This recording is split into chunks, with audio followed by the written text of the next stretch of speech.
Good morning student, medical कुछ बात पुनः एक बार एआर इंस्टीट्यूट में आपका स्वागत करता हूँ। जैसा कि आपको पता है, अभी हम लोग का एडवांस जीएस का सेट प्रैक्टिस चल रहा है। अभी तक हमने 5 सेट प्रोवाइड किया है, आज छठा सेट होगा। मैंने आप लोग को वादा किया था कि 20 सेट हम आपका करवाएंगे।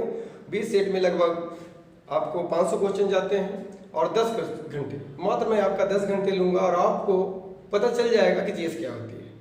मात्र 10 घंटे में आपको एहसास होने लगेगा कि नहीं मैंने कुछ पढ़ा है, कॉन्फिडेंस बिल्कुल आएगा और आपका जो नेगेटिव जो जा रहा था उसमें काफ़ी कमी आएंगी। सो प्लीज़ इस वीडियो को बार बार रिपीट करें, बार बार देखें और जो एक्स्ट्रा फैक्ट बोले जाते हैं उसको प्लीज़ कहीं कॉपी में नोट भी कर लें। ठीक है, तो चलते छठा सेट आप लोग के पास फिर उसी प्रकार से 5 क्वेश्चन होंगे और आप अपने मन से सॉल्व करेंगे, उसके बाद हम उसका आंसर बताएंगे। ठीक है, और अंत में आंसर प्लीज़ अपना आंसर कमेंट करें कि आपने कितना स्कोर किया है। ठीक है, और वीडियो देखते समय लाइक कर देंगे तो थोड़ा अच्छा लगेगा। लाइक करने में क्या जाता है, अगर अच्छा लगता है तो लाइक कीजिए, बेहतर लगता है, मोटिवेट थोड़ा सा होते हैं, है ना। ठीक है, आगे देखिए, एडवांस जीएस सेट 6 चल रहा है। क्वेश्चन है पहला, मानव शरीर की सबसे बड़ी मिश्रित ग्रंथि कौन सी है? Mixed gland. मिक्स्ड ग्लैंड जो मनुष्य का सबसे बड़ा कौन सा है?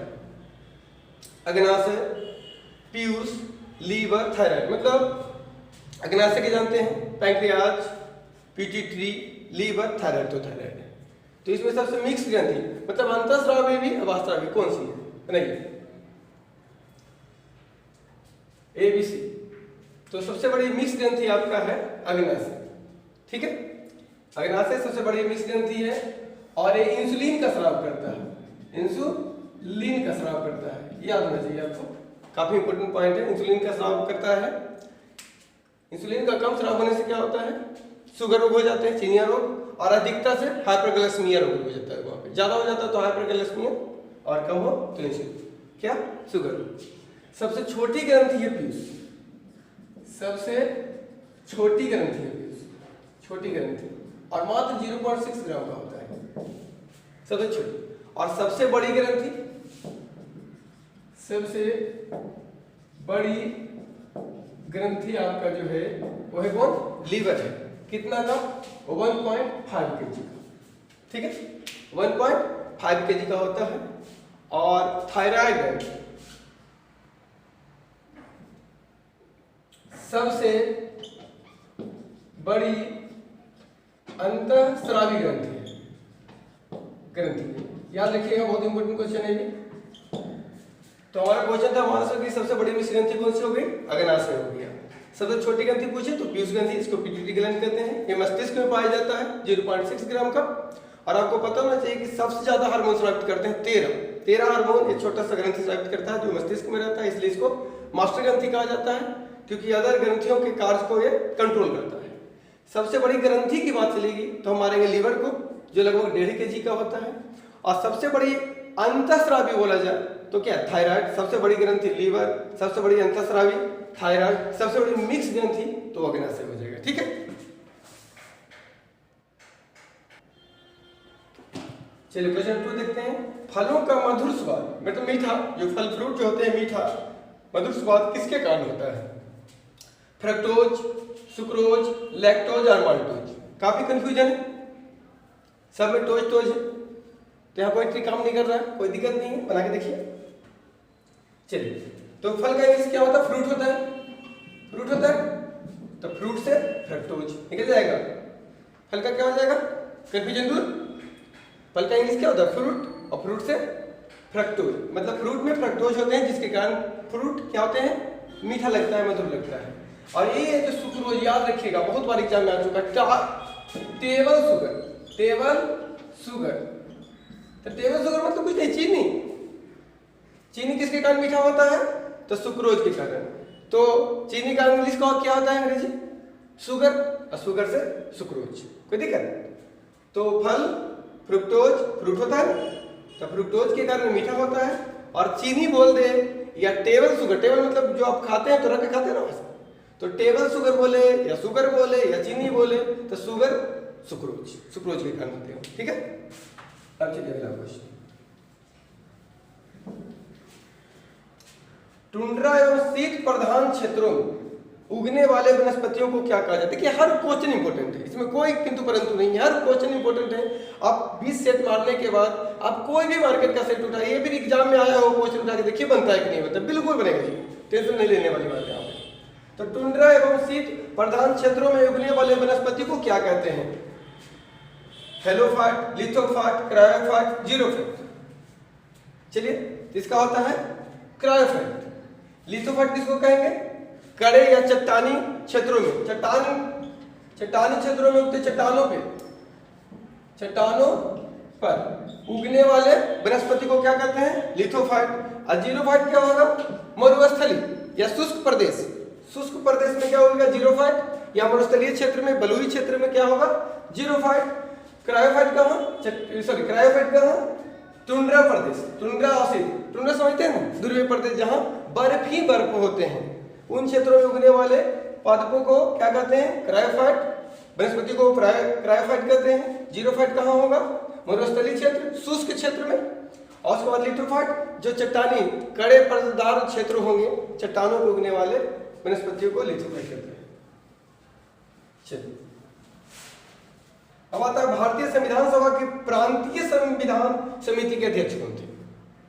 जवाहरलाल नेहरू, बी में सरदार पटेल, डी में सी में डॉक्टर अंबेडकर और एस के धर। भीमराव अंबेडकर हैं, देखिएगा। चलिए तो भीमराव अंबेडकर जी नहीं, सरदार पटेल थे। प्रांतीय संविधान समिति के अध्यक्ष कौन थे? सरदार पटेल। और अंबेडकर जो थे प्रारूप समिति के थे। प्रारूप बहुत इंपॉर्टेंट क्वेश्चन, और इस बार दरोगा के एग्जाम में आ चुका था पीटी में कि प्रारूप समिति में कौन से सदस्य नहीं थे। तब प्रारूप समिति में 7 सदस्य थे, उसमें अध्यक्ष कौन थे?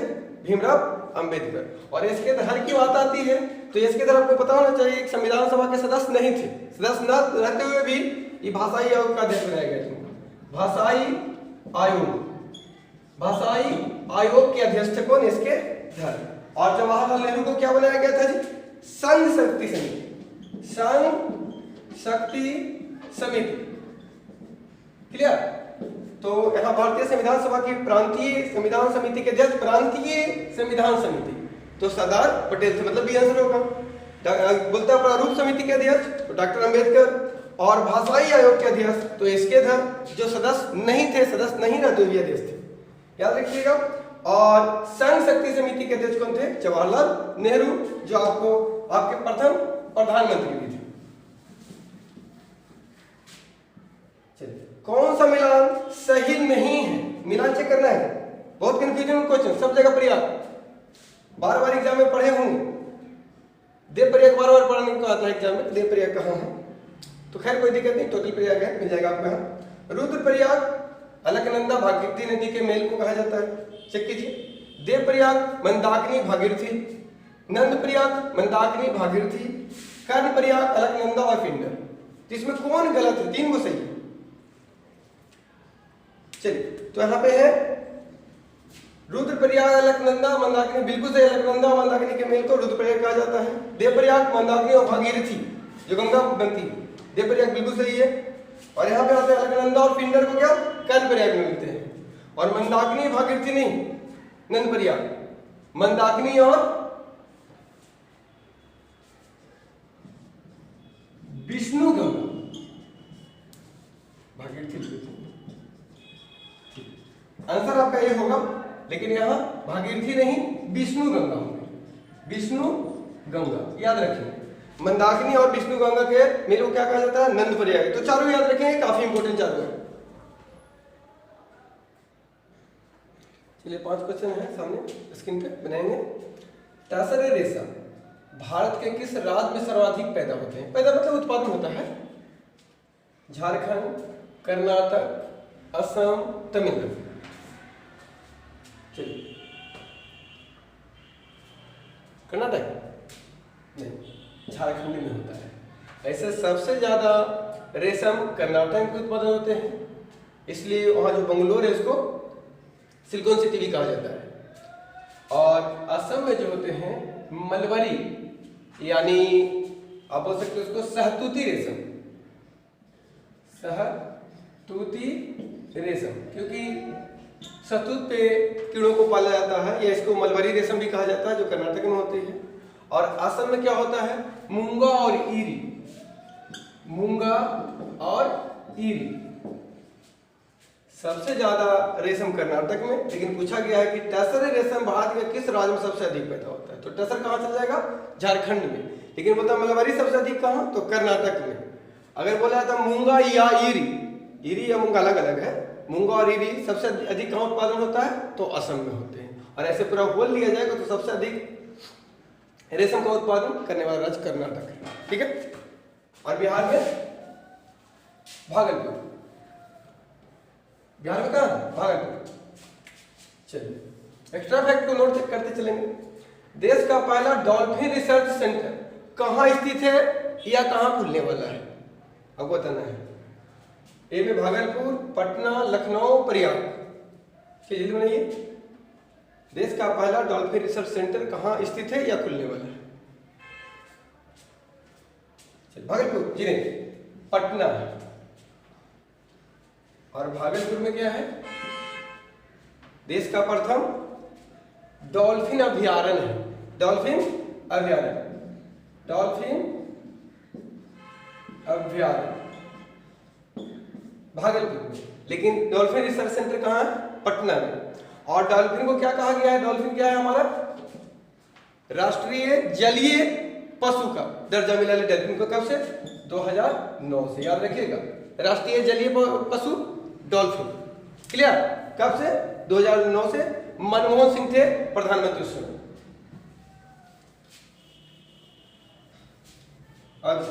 राष्ट्रपति पर महाभियोग की प्रक्रिया किस देश के संविधान से लिया गया है, राष्ट्रपति पर महाभियोग की प्रक्रिया किस देश के संविधान से लिया गया है, बताना है। जर्मनी, अमेरिका, ऑस्ट्रेलिया और इंग्लैंड।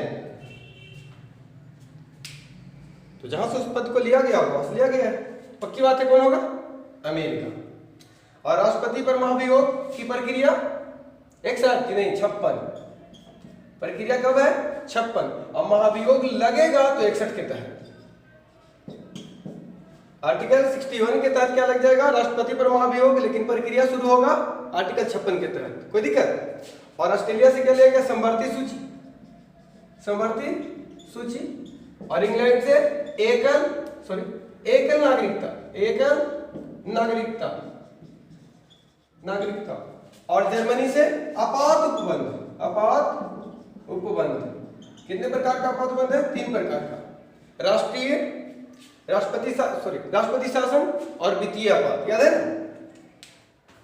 तो राष्ट्रपति पर महाभियोग की प्रक्रिया किस देश के संविधान से लिया गया, अमेरिका के संविधान से। 61 के तहत उस पर लग जाता है, लेकिन प्रक्रिया शुरू होती है 56 के तहत।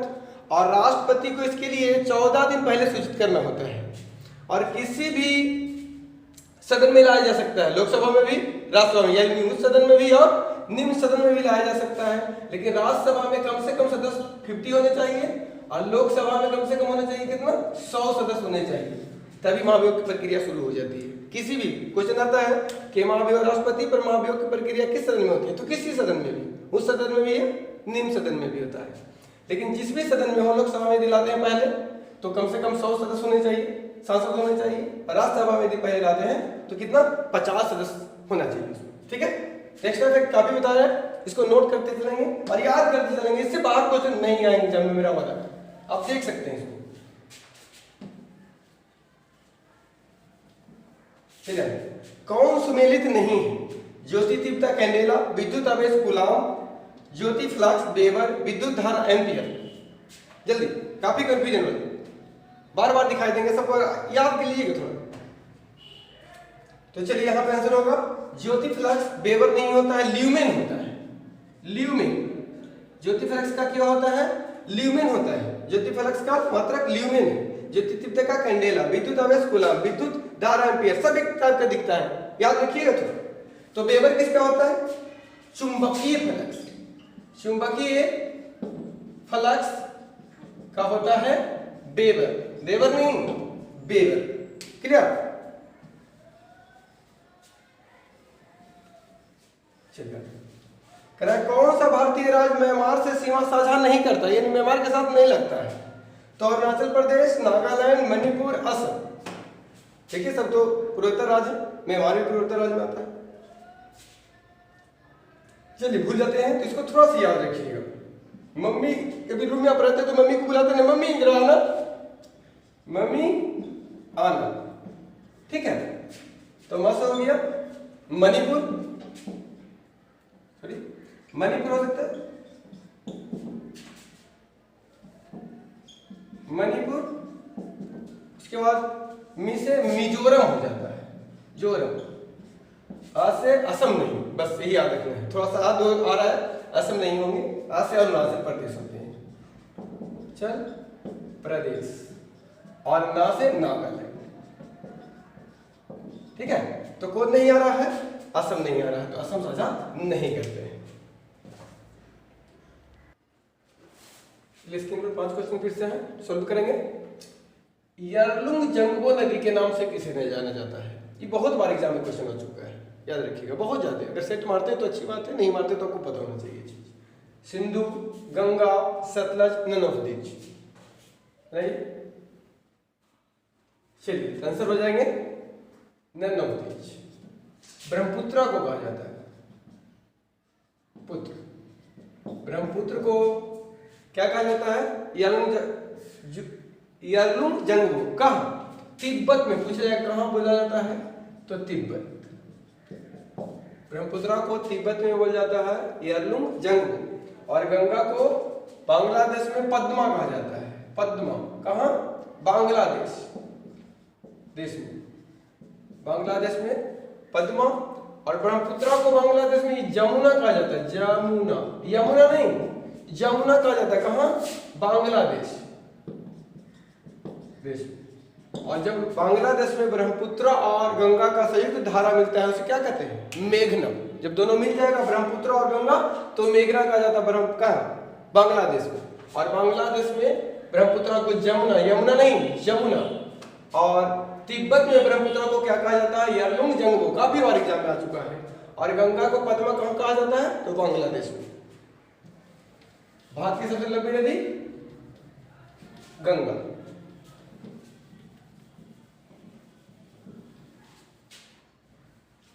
चलिए, भारतीय अंतरिक्ष कार्यक्रम का जनक किन्हें माना जाता है? विक्रम साराभाई, एपीजे अब्दुल कलाम, होमी जागीर भाभा, सीवी रमन। चलिए, तो भारतीय अंतरिक्ष कार्यक्रम का जनक माना जाता है विक्रम साराभाई को। और एपीजे अब्दुल कलाम को क्या जाना जाता है? मिसाइल मैन, परमाणु बम के भारत में जनक एपीजे अब्दुल कलाम को माना जाता है। जबकि भारत का अंतरिक्ष कार्यक्रम विक्रम साराभाई। कौन सा सुमेलित नहीं है? हाथी गुफा, खारवेल से, हाथी गुफा अभिलेख की बात चल रही है, तो हाथी गुफा अभिलेख खारवेल से संबंधित, जूनागढ़ अभिलेख रुद्र दमन से संबंधित, एहोल अभिलेख स्कंदगुप्त से संबंधित, प्रयाग प्रशस्ति अभिलेख समुद्रगुप्त से। चलिए खोजना है, कौन सही नहीं, गलत खोजना है। तो आंसर हो जाएंगे एहोल अभिलेख। एहोल अभिलेख किससे संबंधित है? पुलकेशिन द्वितीय, पुलकेशिन द्वितीय से संबंधित है।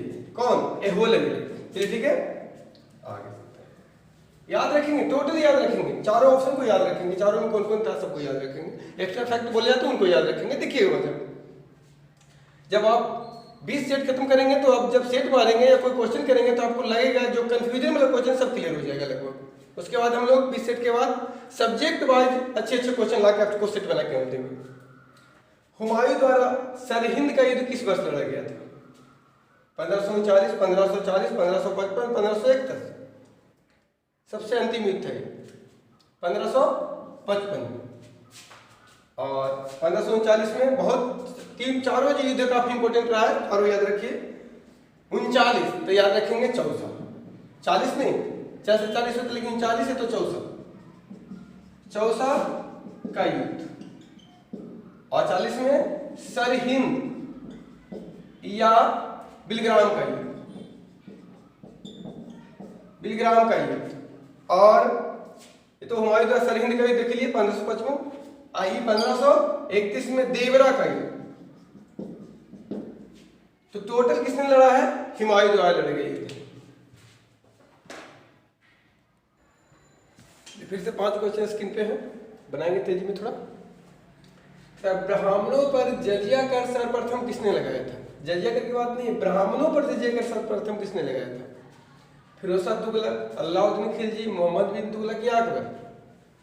जल्दी नहीं तो आंसर हो जाएंगे फिरोज शाह तुगलक, मतलब ए। ब्राह्मणों पर जजिया कर सर्वप्रथम किसने लगाया था? फिरोज शाह तुगलक ने। और जजिया कर की समाप्ति पूर्णता किसने किया था? समाप्ति पूर्णता किया था अकबर ने। चलिए, वंदे मातरम के प्रथम संपादक, ये तो काफी आसान क्वेश्चन है। वंदे मातरम के प्रथम संपादक कौन थे? बंकिम चंद्र चटर्जी, अरविंद घोष, रविन्द्रनाथ टैगोर, रास बिहारी बोस। जल्दी बनाएंगे। चलिए, तो इसका आंसर हो जाएगा अरविंद घोष। गलती हो गया, यहां पे वंदे मातरम के संपादक हैं, मतलब संपादक किसका होता है? पत्रिका का होता है, कोई गीत का संपादक नहीं होता। और बंकिम चंद्र चटर्जी जो थे, वंदे मातरम जो आपका राष्ट्रीय गीत है उसके लेखक थे, गीतकार थे। ठीक है, बंकिम चंद्र चटर्जी वंदे मातरम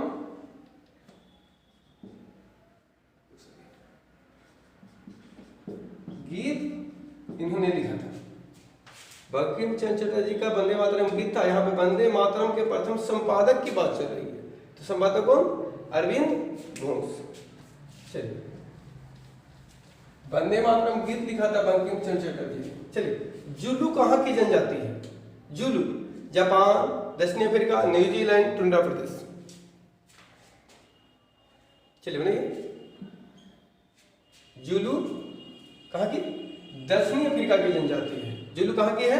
दक्षिण अफ्रीका की। और जापान की कौन मुख्य जनजाति है? आइनू, आइनू जापान का है। न्यूजीलैंड का तो फेमस जानते हैं, माओरी, माओरी। और टुंड्रा प्रदेश के प्रमुख जनजाति है याकू। चलिए ठीक, तो जुलू कहाँ की जनजाति? दक्षिण अफ्रीका के, अर्थात आंसर भी। चलिए, नेशनल डिफेंस कॉलेज कहाँ स्थित है? काफी खतरनाक क्वेश्चन है, अच्छे से सोच के बनाएंगे।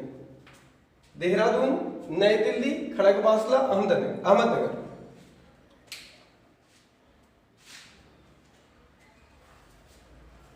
बन गया।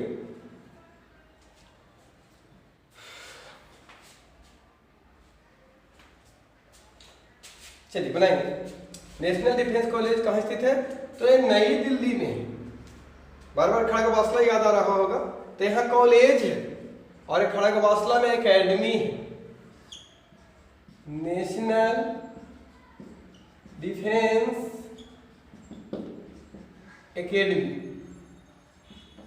कहाँ है? खड़गवासला में। नेशनल डिफेंस कॉलेज है नई दिल्ली। जब बच्चे बड़े हो गए तो कहाँ जाएंगे? दिल्ली में पढ़ने जाएंगे, पहले ग्रामीण क्षेत्र खड़गवासला में पढ़ रहे थे। नेशनल डिफेंस कॉलेज, देखिए कॉलेज एकेडमी थोड़ा सा अंतर है। और देहरादून में क्या है? मिलिट्री वाला अपना है, Indian Military Academy, Indian Military Academy. तो Indian Military Academy Dehradun, Khadakwasla में क्या है? नेशनल डिफेंस एकेडमी है। ये दोनों में काफी कंफ्यूजन होगा। खड़गवासला एकेडमी, तो खड़गवासला एक ग्रामीण क्षेत्र में पड़ते हैं। दिल्ली हमारे देश की राजधानी है, तो बड़े होने के बाद लोग दिल्ली जाते हैं पढ़ने के लिए, तो बड़े लोग कहाँ पढ़ेंगे? कॉलेज में। तो नेशनल डिफेंस कॉलेज कहाँ? नई दिल्ली।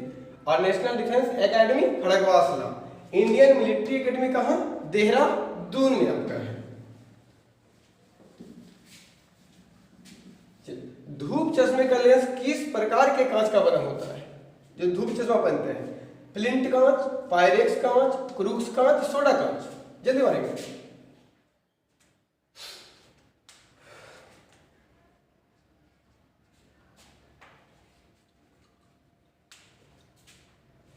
क्रूक्स कांच। चलिए, फ्लिंट कांच का कुछ बनता है? फ्लिंट कांच कैमरा में लगता है, तो कैमरा में तो दूरबीन समान होता है, दूरबीन में भी लगता है फ्लिंट कांच। और सोडा कांच ट्यूब देखे हैं? ट्यूबलाइट, ट्यूबलाइट मरकरी जिसको कहते हैं, या बोतल। बॉटल जो बनता है प्रयोगशाला में जितना परखनरी बनता है सब किससे बनता है? सोडा से। चल ठीक है, तो क्वेश्चन क्या था? धूप चश्मे का लेंस किस प्रकार का? तो क्रूक्स कांच का। और फ्लिंट कांच कैसे? कैमरा और दूरबीन। सोडा कांच ट्यूबलाइट और बोतल के निर्माण में।